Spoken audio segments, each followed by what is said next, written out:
오늘은 행함의 원리에 대해서 말씀을 전하려고 합니다. 행함의 원리가 무엇인가? 뿌린 대로 거둔다는 것이고 심는 대로 거둔다는 것입니다. 한번 따라합시다. 뿌린 대로 거두고 심은 대로 거둔다. 그러니까 행함의 원리를 뿌림의 원리, 심음의 원리 이렇게 이해해도 되겠습니다.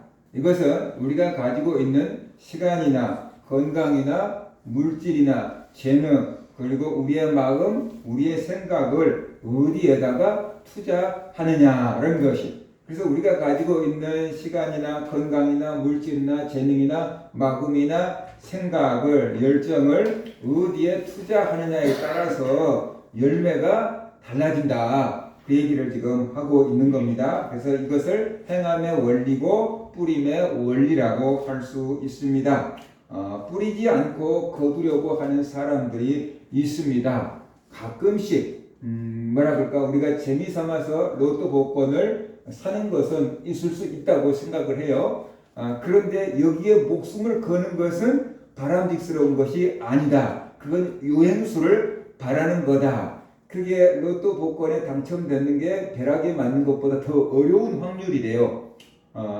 그런데 거기를 우리가 장난 삼아서 해볼 수는 있지만 그게 목숨을 걸고 이렇게 하는 것은 바른 신앙이 아니다라고 우리가 볼 수가 있어요. 또 뿌린 것보다 더 많이 거두려고 하는 사람들이 있어요. 이것도 욕심이다.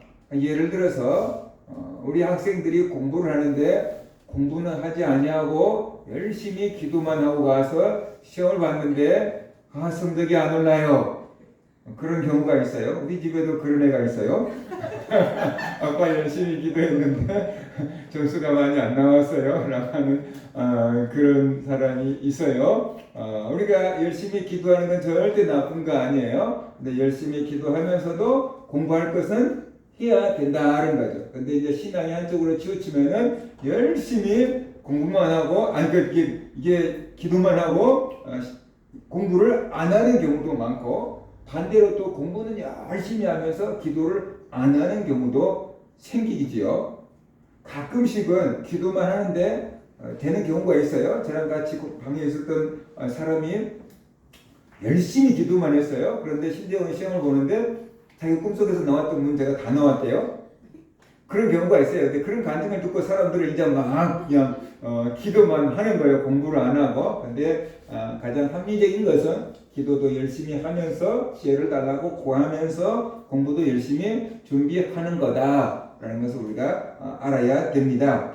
그래서 우리가 말만 하고 행하지 않는 사람은 게으른 사람이다라고 볼 수 있어요. 게으르면 어떻게 되는가? 가난하게 된다 그랬어요. 잠언 20장 4절 게으르는 자는 가을에 밭 갈지 아니하나니 그러므로 거둘 때에는 구걸할지라도 얻지 못하리라 그랬어요. 그러니까 우리가 가난하게 살고 싶은 사람 없잖아요. 근데 게으르면은 가난하게 되고 게으르면 꿈을 이루지 못한다 그랬어요. 잠언 13장 4절 보면은 게으른 자는 마음으로 원하여도 얻지 못하나 부지런한 자의 마음은 풍족함을 얻느니라 그랬어요. 게으른 자는 마음으로 아무리 원하는 게 있을지라도 얻을 수가 없다 그랬어요. 그럼 왜 게으르는가? 꿈이 없기 때문에 게으른 것이에요. 게으른 사람도 나름대로 꿈이 있어요. 나도 공부 잘했으면 좋겠다. 좋은 대학 갔으면 좋겠다. 좋은 여자친구 사귀었으면 좋겠다. 좋은 회사 취직했으면 좋겠다라는 꿈은 있어요. 근데 그게 진짜 꿈이 아니고 막연한 꿈이고 희미한 꿈이에요. 그러면 내가 진짜 막연한 꿈을 가지고 있느냐, 분명한 꿈을 가지고 있느냐, 그 차이가 뭐냐 그러면은 막연한 꿈을 가지고 있는 사람은 꿈은 있는데 노력을 안 해. 그런데 분명한 꿈을 가지고 있는 사람은 꿈을 가지고 있고 노력을 해. 왜냐 그러면 그 꿈을 이루고 싶은 마음이 열정이 너무 강하기 때문에 그 꿈을 향해서 달려가게 되는 거예요. 그 힘이, 에너지가 여기서 나오는 거예요. 그래서 내가 꿈을 가지고 있는데 막연한 꿈을 가지고 있는지 정말로 분명한 꿈을 가지고 있는지 그가 행동하려고 막으며 말인가 이게 행동으로 나타나는 것을, 열정이 나타나는 것을 보면 저게 정말로 이룰 수 있는 꿈인지 아닌지를 우리가 구분할 수가 있게 된다는 것이에요. 그래서 게으른 사람은 믿음이 없어요. 할 수 있다는 믿음이 없고 된다는 믿음이 없고 하나님께서 도와줄 거라는 믿음이 없어요. 그러니까 불안하고, 그러니까 두려워하고, 꿈만 꾸지 행동을 못하는 것입니다. 이것은 환경 문제가 아니고 믿음이 적기 때문이고 사명감이 적기 때문이다 라고 볼 수 있어요. 게으른 사람의 특징이 뭐냐 그러면은 핑계가 많대요. 잠언 22장 13절 보면은 게으른 자는 말하기를 사자가 밖에 있은즉 내가 나가면 거기에서 찢기겠다 하느니라. 그 소리가 뭐냐 그러면은 심부름 좀 시키니까 밖에 사자가 있어요. 나 죽을지도 몰라요. 그리고 안 나간다는 거예요. 진짜 밖에 사자가 있는 건 아닌데 그렇게 말하는 거예요. 요즘에 내 방이 제일 안전해 그런 사람들 있잖아요. 내 밖에 나가면 위험해 그리고 방에만 앉아 있는 사람들이 있잖아요. 그런 사람들이 너무 많은 거예요. 제가 아는 목사님이 이런 얘기를 해요. 일주일에 한 번이라도 이게 집밥을 먹여주자. 우리나라에서 조사를 했는데 자기 교회가 있는 서울대 근처인데 그곳에 1인 청년들이 제일 많대요.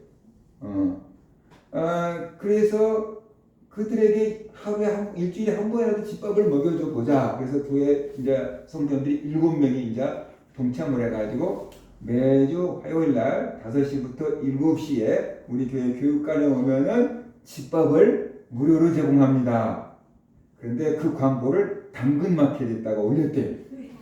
교회에다가 올리는 게 아니고 당근마켓에다가 청년이면 혼자 사는 청년이면 누구든지 환영합니다 하고 당근마켓에 올렸대요. 그러니까 처음에는 사람들이 진짜야? 가짜야? 뭐 이런 식으로 생각할 거 아니에요. 그래서 몇 명 안 왔는데 왔다 간 사람들의 소문 가니까 진짜 좋더라? 맛있더라? 괜찮더라? 뭐 이런 이제 소문을 하고 한 30명, 한 50명 이 정도씩 왔다 갔다 한대요. 그런데 거기에 왔다 갔다 한 어떤 여자 자매가 이제 청년이 목사님한테 편지를 써서 줬는데 뭐라고 써줬냐 그러면은 목사님 저는 은둔형 외톨이로 산 지 2년 됐습니다. 집 밖에 나가지 않고 집에 갇혀서 산 지 2년 됐습니다. 그런데 매주 화요일이 되면은 집밥을 먹으러 일어나서 머리를 단장하고 화장을 하고 옷을 입고 외출을 합니다. 일주일에 한 번이라도 외출할 수 있는 기회를 주셔서 감사합니다. 그리고 목사님한테 편지를 써서 보냈대요. 2년 동안 방 밖에 나오지 않은 사람이에요. 은둔형 외톨이. 그런데 그 당근마켓 그거 보고 밥 준다고 하니까 일주일에 한 번씩 나오는데 그래도 나오려고 이제 머리 단장하고 화장하고 옷 입고 일주일에 딱 그날 그 시간 딱 한 번 외출을 한다는 거예요. 2년 동안 같이 있던 사람이 한 번 외출하니까 너무 고맙다고 너무 감사하다고 편지를 써서 보냈길래 목사님이 그랬대요. 언제든지 오라고. 언제든지 오라고. 그렇게 얘기를 해줬다라고 식사하면서 얘기를 하는 거예요. 그렇게 혼자 있는 사람들이 많아요. 근데 잠언 22장 13절 보면은 게으른 자는 말하기를 사자가 밖에 있은즉 내가 나가면 거리에서 찢기겠다 하느니라. 밖에 나가서 아는 사람 만나면 어떡해? 내 실패한 인생 보여주기 싫은데 뭐 그런 마음을 먹고 있는 거예요. 밖에 나가면 뭐 친구 만나도 쓸 돈도 없는데 뭐 이런 생각하는 거예요. 그래서 밖에 안 나가고 은둔형 외톨이로 지내고 있는 경우가 굉장히 많이 있지요. 그것은 핑계인데 게으른 사람은 이렇게 항상 핑계를 한다는 거예요. 내가 뭔 일을 하지 못하는 핑계를 자꾸만 댄다는 거예요. 그래서 나는 그거 안 해. 그래서 나는 그거 못 해. 뭐 그러면서 핑계만 대고 행동을 하지 않는다. 이게 게으른 사람의 특징이다. 라고 말하고 있어요. 우리 학생들도 이게 공부를 하기 싫으면 자꾸만 핑계 대요. 몸이 아파요. 뭐 피곤해요. 뭐 친구 만나야 돼요. 뭐 바빠요. 막 그러면서 자꾸만 핑계 대고 막 다음에 할게요. 그러면서 뒤로 자꾸만 밀어. 이게 이제 게으른 사람의 특징이에요. 이제 뭐 피곤해요. 근데 놀으라 그러면 언제 피곤했냐고 막 열심히 또 놀아. 막 공부하라고 막 피곤해. 근데 그게 게으름의 증거다라고 우리가 볼 수 있어요. 이 왜 행함의 원리가 필요한가? 그러면은요, 믿음과 행함을 반대로 생각하는 사람들이 많아요. 지난번에 제가 믿음의 원리에 대해서 말씀을 드렸잖아요. 하나님은 믿음을 보신다. 믿음대로 된다. 그러니까 믿음이 중요하다라고 말씀을 전했잖아요. 우리가 여기서 이게 중요한 게 있는데 사람들은 믿음과 행동을 반대적인 것으로 생각한다는 거예요. 그래서 믿음을 강조하면 행함이 약해지고 행함을 강조하면 믿음이 약해져 버리게 되는 거지요. 그래서 믿음의 원리를 강조하면 믿기만 하면 되는가 보구나 하고 가만히 믿고만 있으려고 한다는 거예요. 기도만 하면 공부 1등 하는구나 하고 기도만 하고 가만히 있을 수 있다는 거예요. 우리는 아무것도 하지 않아도 되는 걸로 착각을 해요. 그래서 오늘은 균형을 잡게 하려고 행함의 원리에 대해서 말씀을 전하는 것이에요. 올바른 믿음은 행동을 하게 한다는 것이 믿음으로 행하는 것입니다. 믿음과 행함은 별개의 것이 아니고 같은 것이다. 믿음과 행함은 함께 가는 것이다. 그래서 야고보서는 2장 20절, 26절에서 이렇게 말씀하고 있어요. 헛한한 사람아, 행함이 없는 믿음이 헛것인 줄 알고자 하느냐? 우리 조상 아브라함이 그 아들 이삭을 제단에 바칠 때 행함으로 의롭다 하심을 받은 것이 아니냐? 네가 보거니와 믿음이 그 행함과 함께 일하고 행함으로 믿음이 온전하게 되었느니라. 이에 성경에 이른 바 아브라함이 하나님을 믿으니 이것을 의로 여기셨다는 말씀이 이루어졌고 그는 하나님의 벗이라 칭함을 받았나니 이로 보건대 사람이 행함으로 의롭다 하심을 받고 믿음으로만은 아니니라. 또 이와 같이 기생 라합이 사자들을 접대하여 다른 길로 나가게 할 때에 행함으로 의롭다 하심을 받은 것이 아니냐. 영혼 없는 몸이 죽은 것 같이 행함 없는 믿음은 죽은 것이니라 그랬어요. 그래서 믿음과 행함은 함께 가는 것입니다. 올바른 믿음을 가져야 돼요. 제 조카가 엄마를 달달달달 볶아가지고 빚을 얻어달라 그런대요. 뭐 할래? 코인에 투자하게요. 그래서 내가 빚을 얻으면 융자를 얻으면 이자가 얼마 나와요? 그거 물어봤더니 5.5%가 이자가 나온대요. 그러니까 5.5%의 돈을 빌려서 코인에 투자를 한다 그러면은 5.5%를 남겨도 본전인 거고 그보다 훨씬 많이 남겨야지 이제 투자해서 성공한 거잖아요. 근데 내가 볼 때는 미친놈이네. 코인에 투자해서 돈 번 사람도 제가 들었어요. 근데 돈 번 사람보다 또 안 된 사람도 꽤 많이 있잖아요. 근데 내 조카는 코인에 투자하면 반드시 번다는 믿음이 있는 거예요. 지금까지 계속 실패해 왔음에도 불구하고 이번이 적기다, 이번에 투자하면 남길 수 있다는 믿음이 있는 거야. 그러니까 5.5%보다 내가 더 벌 거니까 빌려줘, 뭐 이런 거예요. 내가 그랬어요, 누나한테. 그놈이 돈 벌 거라고 생각하지 말고 귀찮게 보니까 그냥 줄 거면 줘, 그랬어요. 귀찮게, 그렇지 않으면 엄마를 귀찮게 하니까 그냥 제가 어차피 또 망할 거다. 뭐 그렇지만 내 귀찮아서 못 살겠다. 그러면 빌려서 줘버려. 그렇게 얘기했어요. 근데 무슨 얘기를 하냐 그러면은 이 조카는 자기가 투자하면 지금 벌 수 있다는 믿음이 있는 거예요. 믿음이. 이렇게 틀린 믿음이고 틀린 확신일 수 있지만 자기 나름대로는 그 믿음이 있고 확신이 있는 거예요. 그러니까 빌려달라고 얘기하고 있는 거예요. 근데 그런 확신이 없으면은 빌려달라고 안 하겠죠. 그래서 믿음과 행함은 같이 가는 것이다. 잘못된 믿음을 가지면 잘못된 길로 계속 가요. 근데 제대로 된 믿음을 가지면 제대로 된 길로 계속 가게 돼 있다는 거예요. 그래서 우리가 제대로 된 믿음을 가져야만 된다는 얘기를 지금 하고 싶은 거예요. 그래서 이단들에 빠지면 잘못된 믿음을 계속 갖고 가잖아요.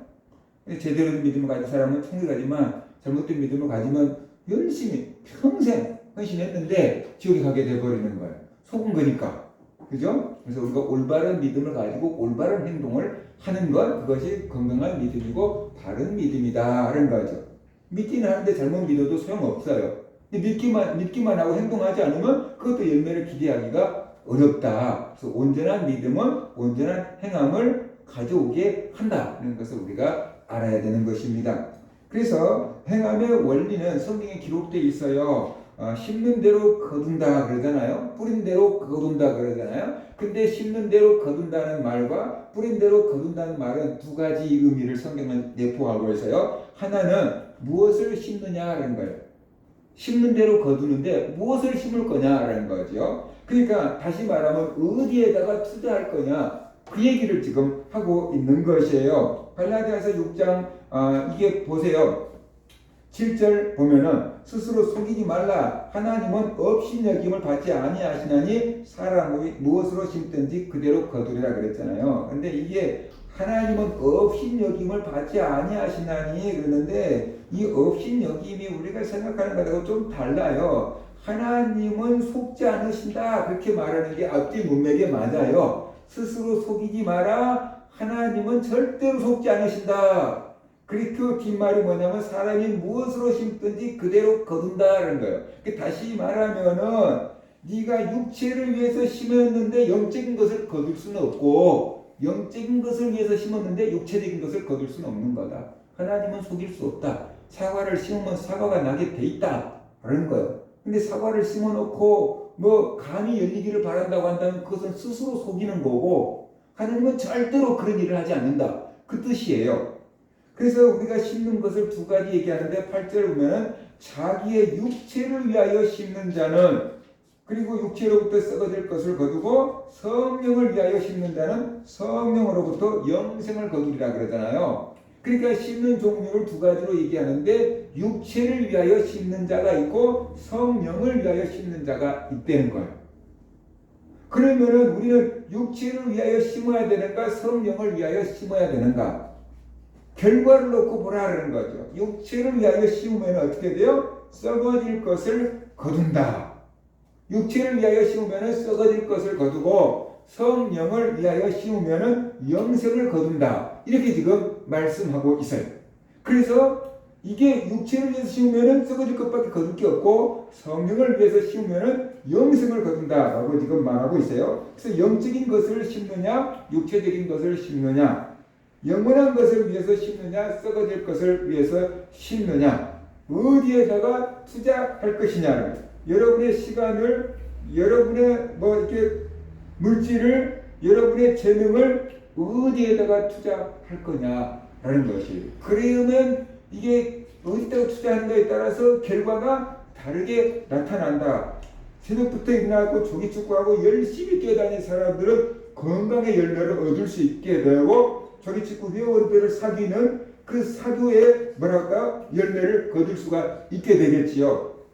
그러나 새벽부터 나와서 열심히 기도하고 하나님을 찾는 사람들은 어떻게 돼요? 하나님의 은혜를 받는 믿음이 자라는 그런 열매를 거두게 되겠죠. 그러니까 똑같은 것을 우리는 투자를 하는데 투자할 때 육체를 위해서 투자를 하느냐 영적인 것을 위해서 투자를 하느냐 성령을 위해서 투자하느냐에 따라서 열매가 다르다. 그 얘기를 지금 하고 있는 것이에요. 그런데 사람들은 생적인 거고 육체만을 위해서 심으니까 육체만을 위해서 심지 말고 성령을 위해서 심어라. 영적인 것을 위해서 심어라 라고 성경은 우리에게 말씀하고 있다는 것이에요. 물론 육체적인 것을 위해서 심는 게 나쁜 것은 아니에요. 어떤 목사님이 신대원 다닐 때 와서 이렇게 설교를 하셨어요. 여러분 새벽기도 하는 것만큼 운동을 하십시오. 여러분이 지금 젊어서 모르는데 나이 들면은 그래야 됩니다. 새벽기도 하는 것만큼 운동을 하십시오. 육체의 체력이 영역입니다. 그렇죠? 몸이 병들면 어떻게 돼요? 하나님 일도 할 수가 없으니까. 그죠?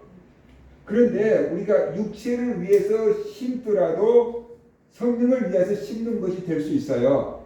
내가 막 열심히 새벽부터 뛰어다니고 운동을 하더라도 아니면 헬스장에 가서 열심히 운동을 하더라도 내가 이 내 건강만을 위해서 하는 것일 수 있지만 건강해서 하나님의 일 더 열심히 더 많이 해야지 라고 하는 마음을 가지고 한다고 하면은 그것도 하나님의 영광을 위해서 하는 것이다 라는 거죠.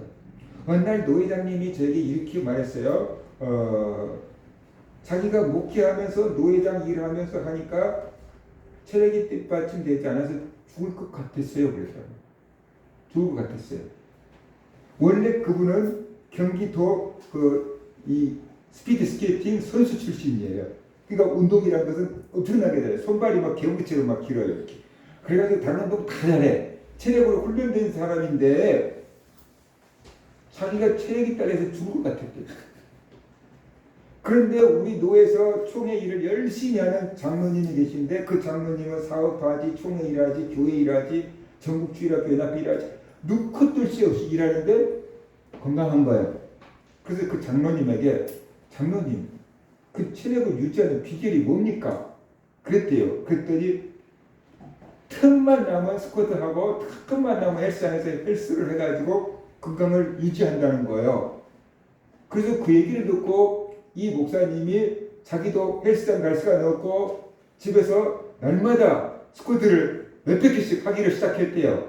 처음에는 그렇지 않아도 힘들어 죽겠는데 이 운동까지 하니까 더 막 이게 지치고 힘들었는데 어느 정도 스쿼트를 하기 시작하다 보니까 체력이 딱 만들어지더래요.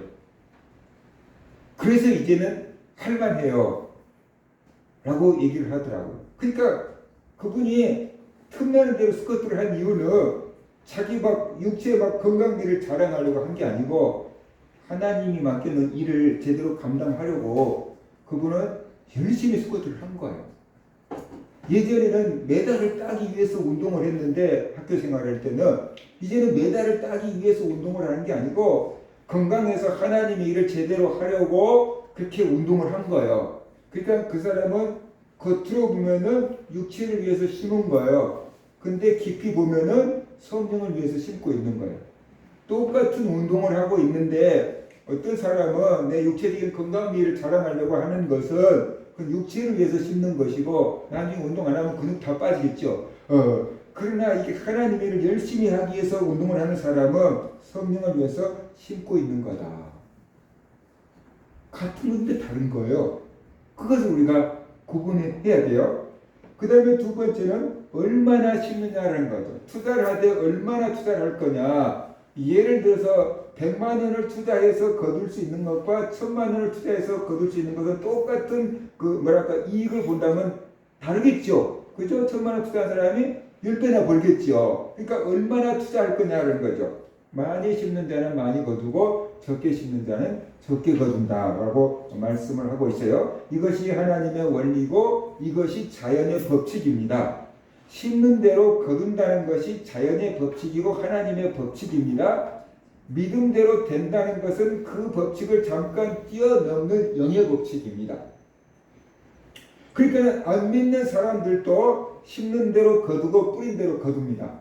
이것은 영의 법칙이 아니고 물리적인 법칙이고 자연의 법칙이고 하나님이 창조할 때 만들어 놓으신 법칙이에요. 근데 믿음대로 되는 것은 안 믿는 사람이 하는 게 아니고 믿는 사람이 하는 영의 법칙이다라는 거예요. 영의 법칙은 이 자연 현상을 뛰어넘는 그런 경우가 종종 있다. 저도 있는 건 아니지만 종종 있을 수 있다. 이런 것을 우리가 알아야 되는 것이에요. 그래서 씨앗을 많이 심으면 많이 거두고 적게 심으면 적게 거둔다 그랬어요. 그러니까 우리가 많은 것을 거두려고 하면 어떻게 돼요? 많이 심어야만 된다는 거죠. 제 시골에서 1년 위에 있는 선배들이 있었는데 공부를 잘하는 선배들이 있었어요. 근데 집이 저쪽하고 이쪽하고 마주보면 보일 수 있는 집이 있었는데 하나는 남자고 하나는 여자예요. 그런데 그 둘이 공부를 학교에서 꽤 잘해요. 왜 저렇게 잘하는가 봤더니 이 형들이 이 누나가 밤 늦게까지 공부하다가 나와서 저 집을 보는 거예요.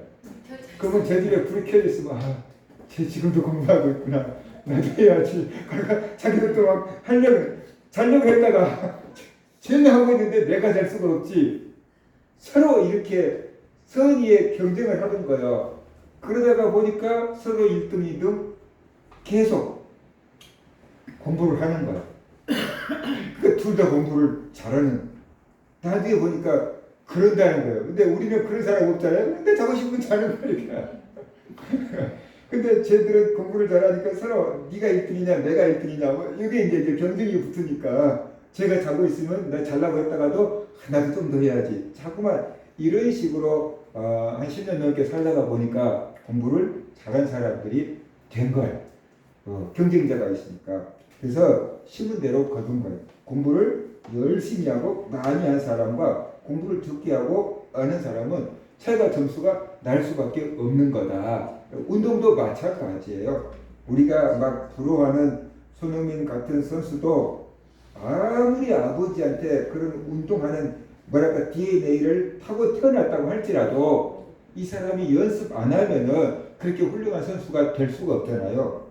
휴가까지 반납하고 하루에 몇천 개씩 공을 차는 연습을 아버지하고 훈련을 계속 하니까 그렇게 골을 넣을 수 있는 것이지, 아무리 자기가 천재적인 선수로 태어났다고 할지라도 훈련 안 하면, 연습 안 하면은 오래 갈 수가 없는 거잖아요. 그죠? 그러니까 올림픽에서 금메달을 따고 금이환영하면은 방송국에서 막 섭외가 들어오잖아요. 여기도 출연해라, 저기도 출연해라. 그럼 막 여기저기 막 방송 출연하고 연예인들하고 막 어울리다가 보면 나중에 국가대표도 안 돼.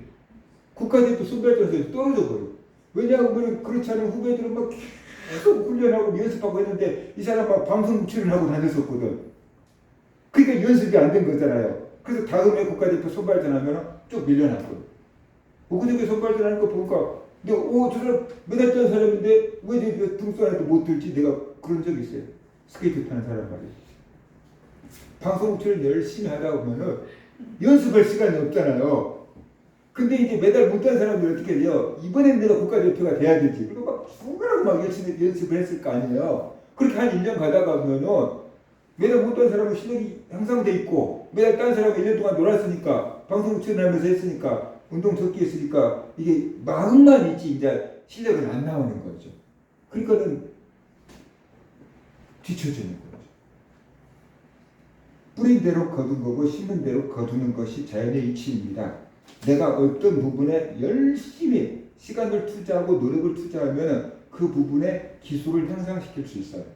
근데 안 하면 어떻게 돼요? 못하는 거예요. 그래서 우리는 시간과 어떤 것이 자원이 한계가 있기 때문에 내가 가지고 있는 것을 어디에다가 집중할 것인가를 생각하고 내가 잘할 수 있고 좋아하는 것에다가 집중을 하면 많은 열매를 맺을 수가 있다는 것이에요. 그래서 우리가 이 고린도후서 9장 6절과 7절을 보면은 바울이 연보, 예루살렘 교회를 해서 헌금하는 그 연보에 대해서 얘기하면서 이렇게 얘기했어요. 이것이 곧 적게 심은 자는 적게 거두고 많이 심는 자는 많이 거둔다 하는 말로다 그랬어요. 헌금에 대해서 얘기하면서 적게 심은 자는 적게 거두고 많이 심는 자는 많이 거둔다 그랬어요. 그러니까 우리가 하나님을 위해서, 교회를 위해서, 선교를 위해서 헌금하는 것이 하늘나라에다가 심는 거라는 거예요. 근데 많이 심으면 많이 거두고 적게 심으면 적게 거둔다는 거예요. 그래서 뭐라 그랬냐면 각각 그 마음에 정한 대로 할 것이요 인색함으로나 억지로 하지 말지니 하나님은 즐겨내는 자를 사랑하시느니라 라고 고린도후서 9장에서 말씀하고 있는 거예요. 그래서 우리가 이 하늘나라에서 많이 거두려 그러면 많이 심어야 된다는 것이에요. 그래서 심는 원리를 얘기했지요. 하나는 육체를 위해서 심을 것인가 성령을 위해서 심을 것인가, 종목을 선택해야 된다는 것이고, 종목을 선택했으면 많이 심을 것인지 적게 심을 것인지 투자할 양을 정해야 되는데, 많이 심으면 많이 거두고 적게 심으면 적게 거두게 된다. 그것을 우리가 알아야 돼요. 이것이 행함의 원리, 성경에서 말씀하고 있는 이것이 뿌림의 원리, 심음의 원리, 뭐 이렇게 얘기할 수 있습니다.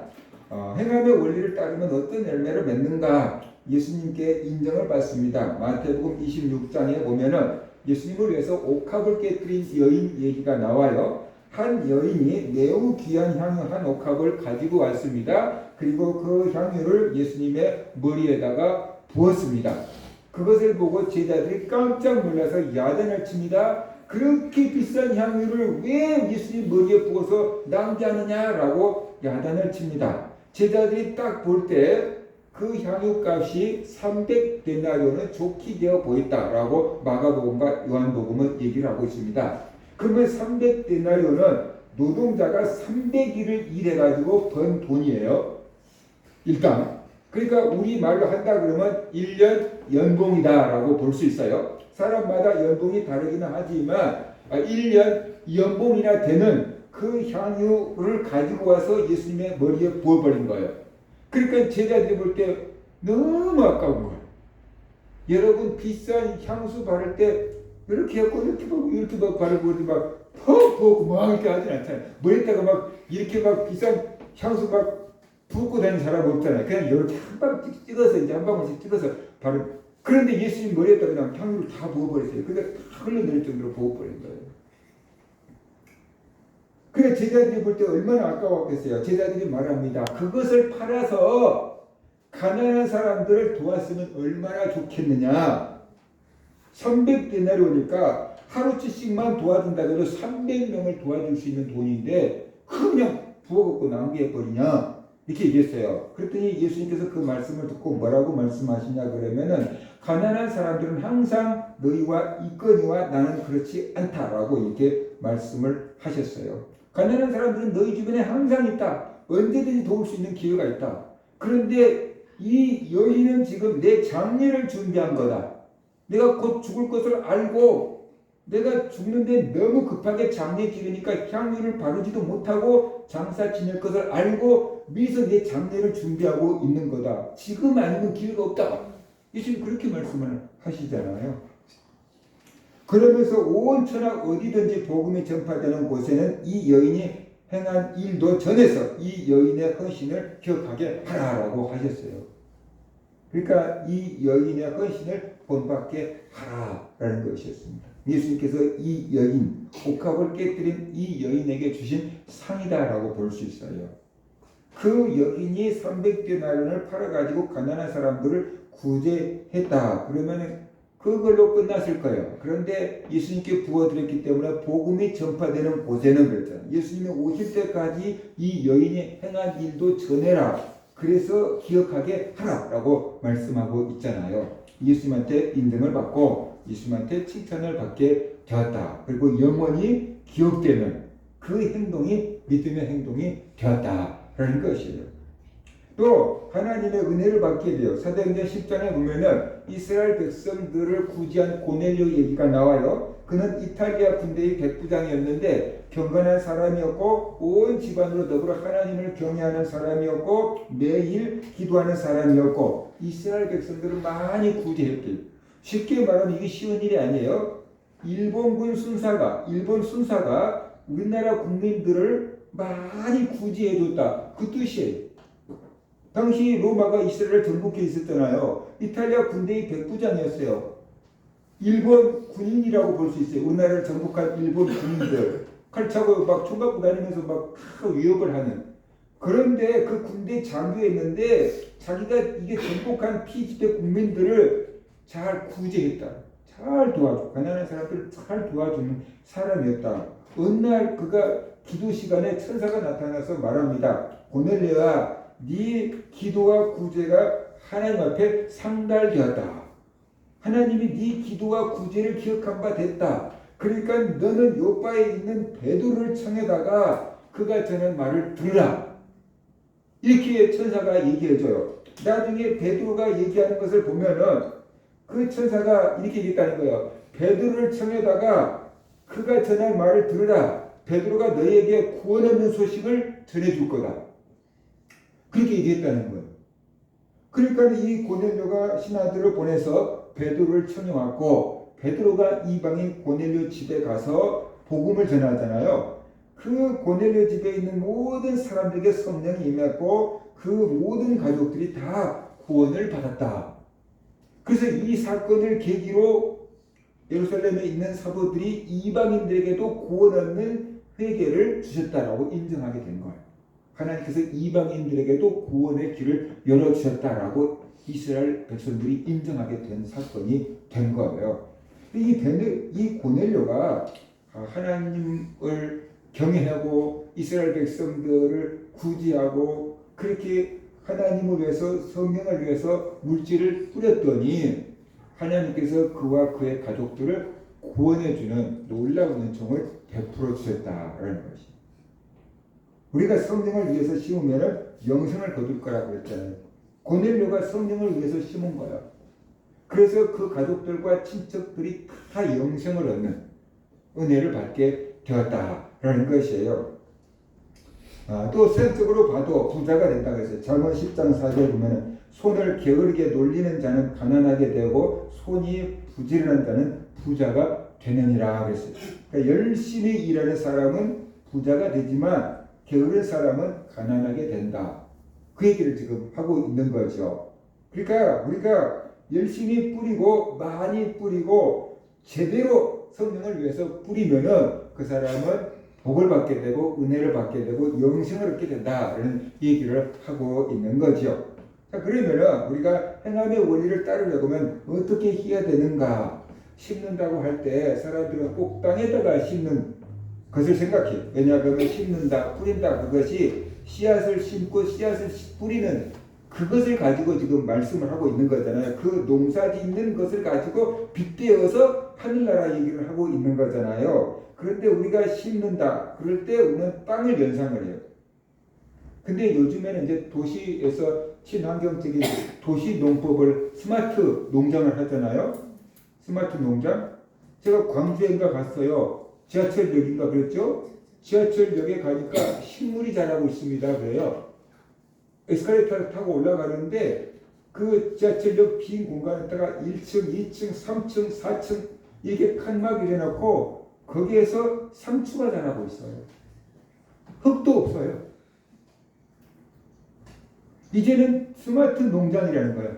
그러니까 도시에서 빌딩을 지어놓고 건물을 임대해주는, 상가를 임대해주는 것을 이제는 선물 갖고, 이제 정말로 사람들이 많이 사는 그 한 도시에다가 빌딩을 지어놓고 거기서 농사를 지을 거라는 거예요. 왜냐 그러면 우리가 땅이 100평이면 농사에다가 배추를 심는다 그러면 100평밖에 못 심잖아요. 땅에다가 배추 심으면 100평이면 100평밖에 못 심잖아요. 근데 100평의 건물을 올렸다고 생각해봐요. 100평 건물을 10층으로 올렸어요. 근데 한 층마다 적어도 4단계가 들어가. 한 층마다 4단계를 해놓고 배추가 심어지고 상추가 심어지고 파가 심어지고 마늘이 심어지고 이렇게 심어져요. 그러면 한 층만 해도 400평을 쓸 수 있어요. 400평. 그러면 10층으로 뽑아 올렸다면 어떻게 돼요?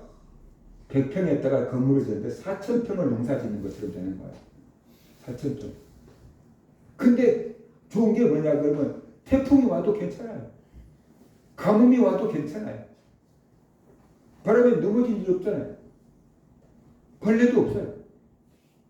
그리고 1층에다가 슈퍼마켓을 딱 열어놔요. 그러면 거기서 딴 신선한 것을 바로 거기서 사가는 거예요. 그러니까는 자연의 영향을 받지 않으니까 1년 360일 똑같은 가격으로 제공을 할 수 있다는 거예요. 사람들이 지금 그러잖아요. 금년에 사과값이 어떻게 돼요? 금값이요. 사과 요만한 한다고 막 10,000원씩 해요. 6시 내고에 보니까 시골에서 사과 요만한 한 게 아니라 11,000원 합니다. 웬만하면 못 먹겠잖아요. 그렇죠? 그러니까 어떤 날씨에 따라서 어떤 채소나 과일이 막 금값이 됐다가 너무 많이 나오면 막 가격이 막 폭락했다가 그러는데 1년 365일 날씨 영향을 안 받으니까 똑같은 가격에다 다 제공할 수 있다는 거예요. 그러니까 사먹는 사람들도 편하고 농사 짓는 사람도 편하잖아요. 그 가만히 앉아서 관리실에서 약 뿌리고 물 주고 컴퓨터로 조작만 하면 다 알아서 지가 다 하니까 앞으로 그런 농사를 짓고 그 물을 그렇게 활용할 거라는 거예요. 그러니까 우리가 심는다고 할 때 땅에다가 심는 것만 생각하지 말라는 거예요. 벌써 이 세상에서 물 없이 공중에 둥둥 떠갖고 딸기 나오죠. 그렇죠? 옛날에는 딸기를 다 땅에서만 길러 나왔어요. 근데 요 위에서 딸기가 다 자라요. 그러니까 흙에도 안 먹고 딸기도 무릎 안 아파. 옛날에는 다 쪼그려 앉아서 따야 되는데 서서 이렇게 따는 거죠.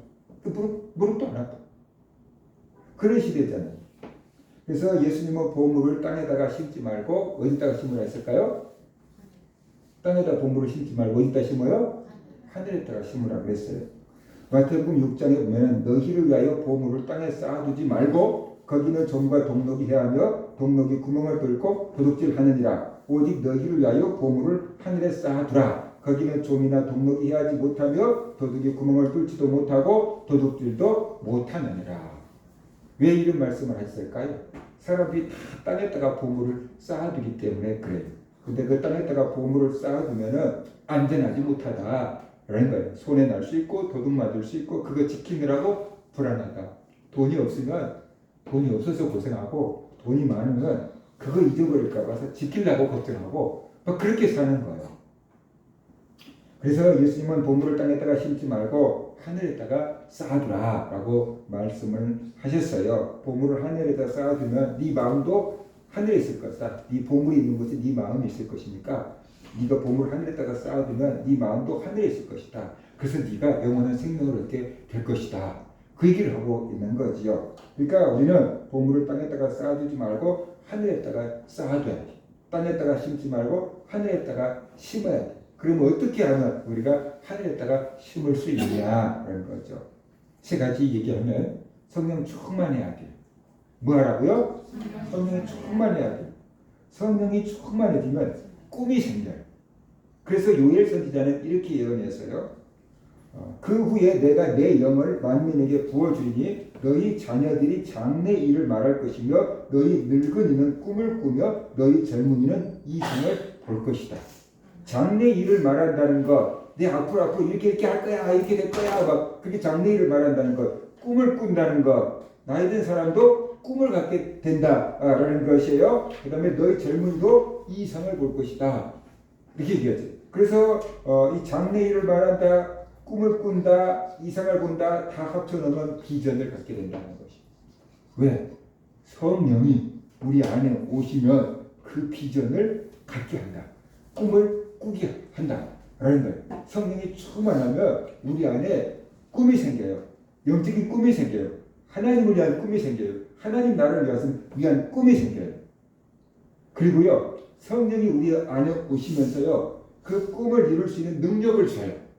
사도행전 1장 8절에 보면 오직 성령이 너에게 임하시면 너희가 권능을 받고 예루살렘과 온 유대와 사마리아와 땅까지로 내 증인이 되리라 하세요. 성령이 우리에게 오면요, 꿈이 생기고요, 힘이 생겨요. 담대해져요. 그래서 하나님이 원하신 일을 할 수 있게끔 만들어주게 되는 것입니다. 내가 꿈을 가지려고 해서 가져지는 게 아니고 성령을 충만하게 받으면 성령께서 나를 통해서 이루고 싶어 하는 것이 생기는데 그것이 내 마음의 소원으로 생겨요. 그래서 하나님의 성령이 우리 마음 가운데 소망을 두고 역사하신다 그랬어요. 하나님의 꿈이 생겨요. 하나님의 꿈이 생긴다. 그것이 비전인데 나이 든 사람도 그런 꿈이 생긴대요. 그 젊은이도 어린아이도 다 꿈이 생긴대요. 성령을 받으면 성령 충만하면 그런 꿈이 생겨요. 근데 성령 충만하지 않으면 다 육체를 위한 꿈만 생겨요. 육체를 위한 꿈만. 어떻게 하면 재밌게 놀까? 뭐 그런 꿈만. 어떻게 하면 편히 쉴까? 그런 꿈만 생겨요. 그래서 우리가 성령 충만을 받으면 영적인 것을 위해서 살게 되고 성령 충만을 받으면 성령을 위해서 심게 돼요. 그래서 영생을 거두게 돼요. 그러니까 우리가 이 성령을 위해서 심으려고 하면 성령 충만을 받는 길밖에 없다. 이런 것입니다. 그 다음에 두 번째로 하나님의 영광을 위해서 살아야 돼요. 고린도전서 10장 31절에 보면 그런즉 너희가 먹든지 마시든지 무엇을 하든지 하나님의 영광을 위해서 하라라고 말씀했어요. 하나님의 영광을 위해서 살라고 하면은 옛날 사람들은 목사가 되라는 거야, 선교사가 되라는 거야 그런 생각을 할 수 있어요. 그런데 지금 내가 하고 있는 것을 그만두라는 거야. 그게 아니에요. 내가 하고 있는 일을 계속해도 돼요. 그런데 똑같은 일을 하더라도 목적이 달라지면 된다는 거죠. 목적이 달라지면 돼요. 학생이면 열심히 공부하면 돼요. 그게 하나님의 영광을 위한 것이. 회사를 다닌다. 성실하게 회사에서 일하면 돼요. 그것이 하나님의 영광을 위한 것이. 사업을 하면 정직하게 사업을 하면 돼요. 그것이 하나님의 영광을 위한 것이에요. 대개 우리나라 학생들이 아침부터 열심히 공부하는 이유는 뭐냐면은 좋은 대학 가겠다는 거예요.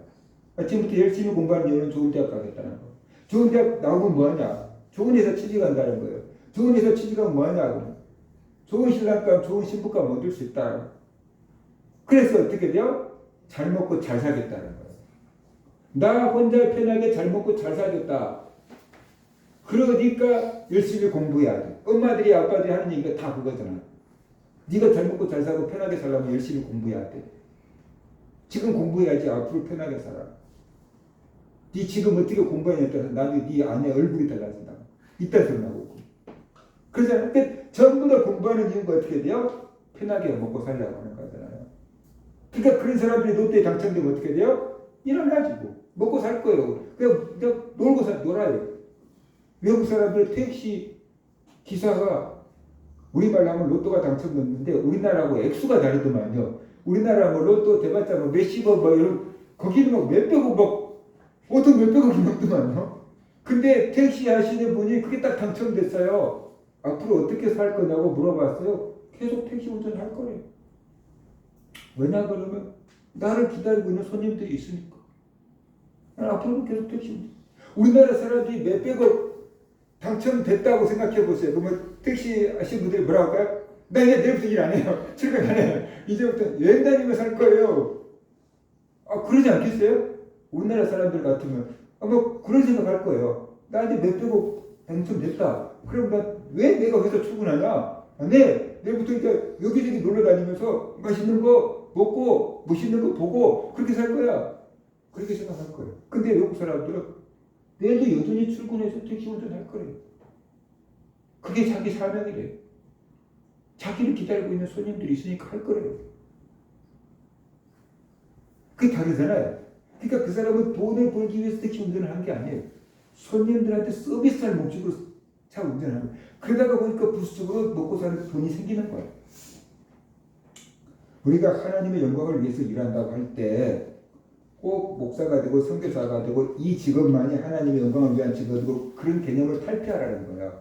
여러분이 하고 있는 공부를 계속하고 여러분이 하고 있는 일을 계속하고 여러분이 하고 있는 가정 일을 계속해도 된다는 거예요. 근데 목적이 달라지라는 거예요. 내가 열심히 공부하는 것은 하나님의 영광을 위해서. 내가 잘 공부해가지고 하나님이 살아계신다는 것을 증거하기 위해서. 지난주에 세미나 갔어요. 카이스트 전 총장님이 오셔서 세미나를 했어요. AI 시대의 기독교의 위기에 대해서 세미나를 했어요. 그런데 그분이 예수를 믿는 장로님이에요. 그분이 카이스트 총장이 됐을 때 어떻게 창조주를 믿는 사람이 카이스트 총장이 되냐고 학계에서 반대가 심했어요. 어떻게 창조주를 믿는 사람이 과학자라고 할 수 있느냐고. 그런데 그분이 워낙 월등하니까 뛰어나니까 그거 다 이기고 카이스트 총장이 돼가지고 카이스트 방향을 설정해놨는데 지금 후임 총장도 그 방향대로 가고 있대요. 그렇게 공부를 많이 해서 하나님의 존재를 증명하고 하나님을 믿으면은 사람들이 저렇게 훌륭한 과학자도 하나님을 믿는구나. 하나님 정말 계신가 보구나. 그런 사람들이 과학적으로 증명해주면은 얼마나 하나님께 영광이 되겠어요. 그분이 이제 자기 마지막 사명은 과학으로서 예수를 전하는 것이고 그 다음에 자기 손자들에게 복음을 전수시켜주는 것이 자기 마지막 사명이라고 그럽니다. 부모가 자녀에게 신앙을 전수해주는 것이 사명인데 요즘 부모들이 너무 바쁘다는 거예요. 자기 아들, 딸들도 다 예수를 다 믿는데요. 근데 너무 바쁘대요. 맞벌이 하니까. 그래서 이제 그 손자들 교육에 자기의 사명을 이제 손자들에게까지 기독교 신앙을 전수해주는 것, 자기가 할아버지로서 그 사명을 감당하겠다고 이렇게 얘기하더라고요. 공부를 열심히 하고 많이 한 사람이 하나님이 계십니다라고 하면은 사람들이 진짜 있나 보다 그래. 근데 공부도 안 하는 사람들이 하나님 믿으세요 그러면은 에이 요즘 같은 세대에 누가 하나님 있다 그래. 이렇게 사람들이 보이는 사람들이 있다는 거예요. 그래서 공부를 잘 하는 것도 하나님의 영광을 위한 거다. 그래서 우리가 알아야 돼. 하나님 믿으니까 공부도 잘하네. 그 말만 들어도 어떻게 돼요? 하나님께 영광이 되는 거예요. 돈을 벌 때도 나 혼자 잘 먹고 내 가족들 잘 감수하기 위해서만 돈 벌지 말고 돈을 많이 벌어서 하나님의 일을 많이 해야지. 그 마음을 가지고 돈을 벌어야 돼요. 돈을 많이 벌어서 하나님의 일을 많이 해야지 하는 마음을 가지고 돈을 벌면은 그것이 육체를 위해서 심는 게 아니고 성령을 위해서 일하는 거예요. 똑같은 것을 하는데 목적을 딱 바꾸면은 다 하나님의 영광을 위해서 하는 것이 되어버려요. 그걸 우리가 알아야 돼요. 우리가 예쁜 옷을 사서 입어도 주일날 입어야지. 이렇게 예쁜 옷을, 새 옷을 샀으면 주일날 제일 먼저 입고 가야지. 그리고 주일날 성도님들 반갑게 맞이해 줘야지. 그런 마음을 가지고 예쁜 옷을 사서 입는다 그러면 분명히 내 육체를 위한 투자임에도 불구하고 성령을 위해서 신는 것이 된다는 것이. 저희 형님이 이번에 가니까 양복을 샀대요. 결혼식에 입고 가니까 무슨 소리야? 주일날 예배 때 먼저 입고 가야지. 그렇게 얘기하더라고요. 자기 양복을 했는데 그러니까 조카 결혼식보다 예배가 더 중요하다는 거예요. 자기가 산 그 새 옷을 조카 결혼식 때 입고 가지 않고 예배 때 먼저 입고 가겠다. 이렇게 얘기하는 거예요. 이게 분명히 육체를 위해서 옷을 샀어요. 그런데 주님을 위해서 딱 쓰잖아요. 그럴 때 목적이 딱 달라요. 조카 결혼식에 가려고 옷을 사 입은 거면은 이건 완전 육체를 위한 투자인 거예요. 썩어질 것을 거두는 거예요. 그런데 예배 때 성도님들한테 깔끔하게 보여야지 라는 마음을 가지고 옷을 사서 예배 때 입었다 그러면 그것은 성령을 위해서 심는 거예요. 무슨 소리인지 이해가 됩니까? 거룩한 일과 속된 일이 구분되어 있지 않다는 거예요. 거룩한 일과 속된 일을 구분하지 말라는 거예요. 내 마음의 의도가 왜 이것을 하냐? 하나님을 위해서 이것을 하면은 어떤 일을 하든지 이게 거룩한 일이 된다는 거예요. 근데 내 육체만을 위해서 하면은 아무리 거룩한 것 같은 일을 해도 속된 일이 되어버린다는 거예요. 그래서 먹든지 마시든지 무엇을 하든지 하나님의 영광을 위해서 하라 그랬어요. 그 다음에 세 번째, 하늘의 상을 사모해야 돼요. 히브리서 10장 25절 공동 번역으로 보면은 이렇게 말하고 있습니다. 그리고 어떤 사람들처럼 같이 모이는 일을 피하지 말고 서로 격려해서 자주 모입시다. 더구나 그 날이 가까이 오는 것을 아는 이상 더욱 열심히 모이도록 합시다. 로마서 12장 11절에 보면 부지런하여 게으르지 말고 열심히 품고 주를 섬기라고 했어요. 바울은 예수님을 만난 후에 평생을 주님의 복음을 전하는 일에 헌신했습니다. 이제 죽음을 앞에 두고 있습니다. 그런데 바울의 고백이 뭐냐면 나의 달려갈 길을 다 달려갔다. 마라톤 코스를 완주했다라고 말합니다. 이제는 하나님이 예배해 놓으신 의의 멸관을 받을 것만 남았다라고 고백합니다. 디모데후서 4장 7절 8절 보면 나는 선한 싸움을 싸우고 나의 달려갈 길을 마치고 믿음을 지켰으니 이제 후로는 나를 위하여 의의 멸관이 예비되었으므로 주 곧 의로우신 재판장이 그 날에 내게 주실 것이며 내게만 아니라 주의 나타나심을 사모하는 모든 자에게 도니라 그랬어요. 바울은 하나님이 주실 상을 바라보면서 일생 동안 믿음의 경주를 해왔어요. 이제 내가 죽게 되었는데 이제 하나님 주실 상을 받게 되었다라고 고백하고 있어요. 우리도 바울처럼 하나님의 상을 바라보고 믿음의 경주를 해야 돼요. 운동선수들은 올림픽에서 이렇게 메달 딸 것을 바라보면서 명절도 반납하고 열심히 선수촌에서 운동을 하잖아요. 썩을 멸류관을 얻고자 하되 그렇게 절제하고 노력한다고 성경은 얘기했어요. 그런데 우리는 썩지 않을 멸류관, 하늘에 있는 멸류관을 얻기를 원한다면 그보다 더 절제하며 열심히 주를 위해서 일해야 되지 않겠느냐라고 성경은 말하고 있어요. 우리 모든 성도들, 내 수고가, 내 헌신이, 내 봉사가, 내 믿음이 하나님 앞에 가서 상을 받게 될 거다라는 그런 믿음을 가지고 하나님 그 상을 바라보면서 참고 절제하고 인내하면서 우리가 영혼을 위해서 살아야 되는 거고 성령을 위해서 뿌려야 되는 것입니다. 우리 모든 성도들 심는 대로 거둡니다. 뿌린 대로 거둡니다. 육체를 위해서 심을 것이냐 성령을 위해서 심을 것이냐 썩어질 열매를 거둘 것이냐 영생을 거둘 것이냐 우리의 선택에 달려 있습니다. 우리 모든 성도들이 성령을 위해서 심고 많이 심어서 하나님께 많은 열매를 거두는 성도들 되시기를 주의 이름으로 축원합니다.